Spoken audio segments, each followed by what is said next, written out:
Over the course of history, there have been many rags to riches stories, and seeing how awe-inspiring they can be, many of us strive to follow suit.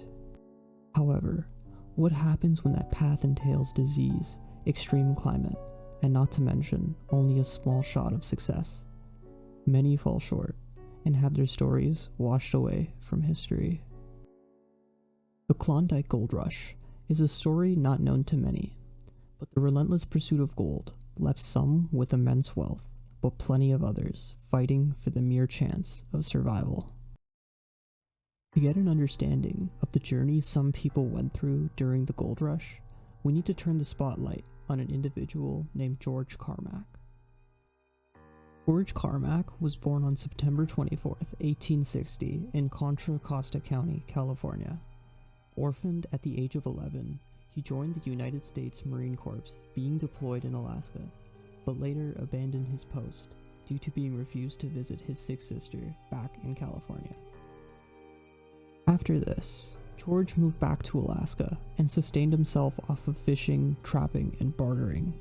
He later married a Tagish First Nation woman who went by the name Kate, who was the daughter of a village chief. George was never really known as a miner among the community he lived in, and he was often shunned by others for being associated with natives. However, this all changed during one evening in August 1896. George and his wife Kate were fishing by Klondike River when Kate's family had found them. They were informed that a nearby prospector had found a deposit of gold mining in a river just south of where they were. George was given the idea of trying to find gold deposits in a place known as Rabbit Creek, now known today as Bonanza Creek. George had literally struck gold. He became super wealthy, and his discovery led to an influx of prospectors trying to recreate the same magic he had formulated. George's story wasn't over there, however. His obsession with finding new gold deposits continued. He left his wife Kate and moved back to California, where he remarried a wealthy businesswoman. She managed his money while he went off to look for new deposits.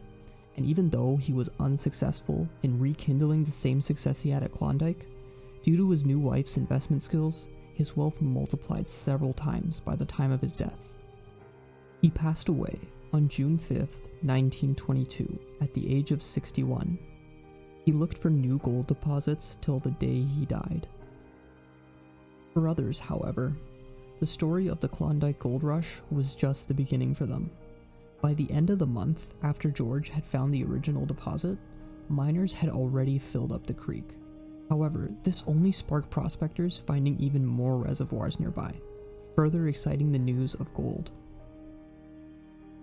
As news spread that a couple of prospectors literally struck gold, many individuals from Seattle all the way to California attempted to make a journey to Klondike in order to get a piece of the pie.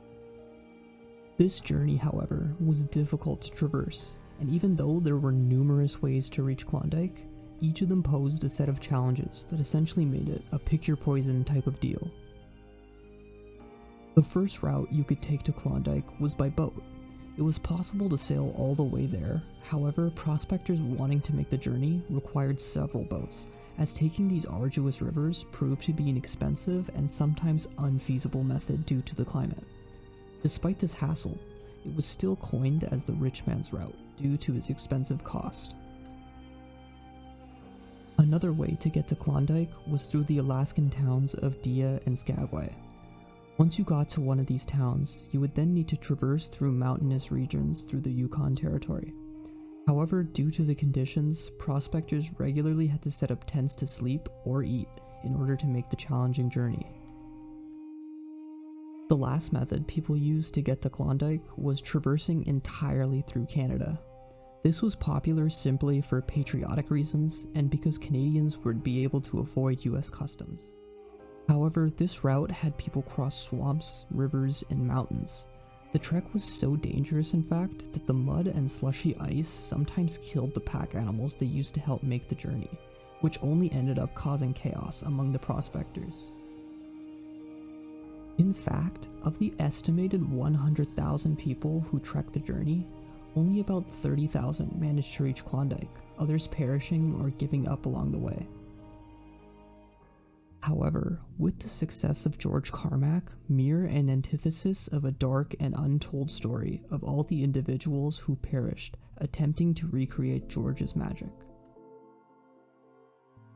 Alexander MacDonald was born in 1859 in Nova Scotia, Canada, and was coined as the King of Klondike during the Gold Rush. Having tried his luck in several different gold fields, it wasn't until he reached Alaska and caught wind of the gold rush did he amass his first large fortune.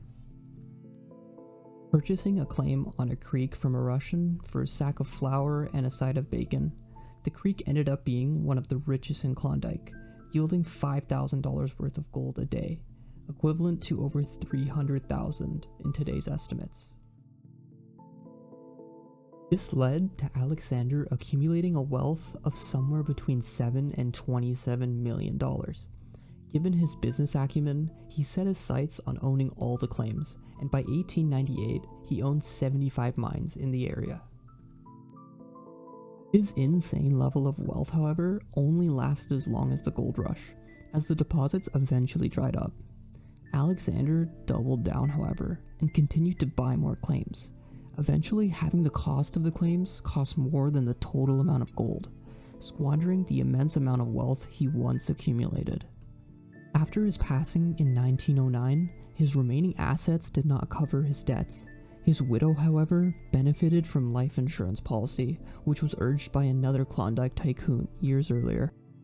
Alexander's legacy now lives on in the region, always being known as the King of Klondike. The select few who managed to obtain wealth from the gold rush left back to where they originally came from. What was left was an empty town that had lost its glory. The city in which the gold rush took place dwindled from 30,000 to currently less than 1,500. The impacts of these historical events are reverberated throughout our landscape. Most remote regions once had a flourishing community, only to be dismantled by the moving tides of human desire. Places like Bodie, California, St. Elmo, Colorado, and Yale, British Columbia are now barren ghost towns, with some having only a few dozen left in their community. As time continues, we as humans will always seek out glory, and only in learning from our predecessors' mistakes will we have some blueprint towards success. Thank you for sticking to the end of this video. If you like what you saw, please don't forget to like, comment, and subscribe.